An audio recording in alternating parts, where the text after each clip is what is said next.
Hi guys, in today's video you are going to learn how to update an Outlook meeting without sending a notification in 2026. Now Outlook normally alerts everyone when you change a meeting, but there is a simple way to make quiet updates that stay only on your site. So without further delay, let's get straight into it. First of all, simply open your Outlook application on your desktop. Then simply log in into your Outlook account if you haven't already. Over here in the left hand section, click on the option of calendar.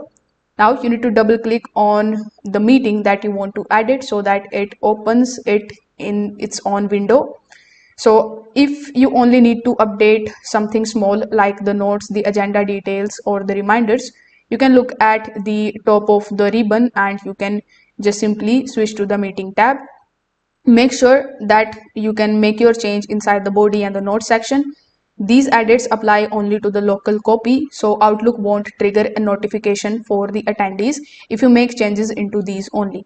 Now, if you want to adjust the time or the location but still avoid sending the updates, you can switch the meeting to an appointment temporarily. For that, you can just simply click on the option of cancel invitation or remove attendees option depending on your version. Now, once the meeting becomes a personal appointment, you can change its details in whichever manner you want. After editing, you can keep it as a private appointment or you can re-add the attendees later if needed. Just remember that any changes made while attendees are removed will not send the notifications.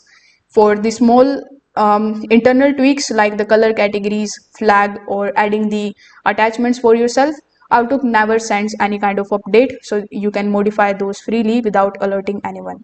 If this video helped you out, make sure that you like this video and subscribe to the channel. Thanks for watching.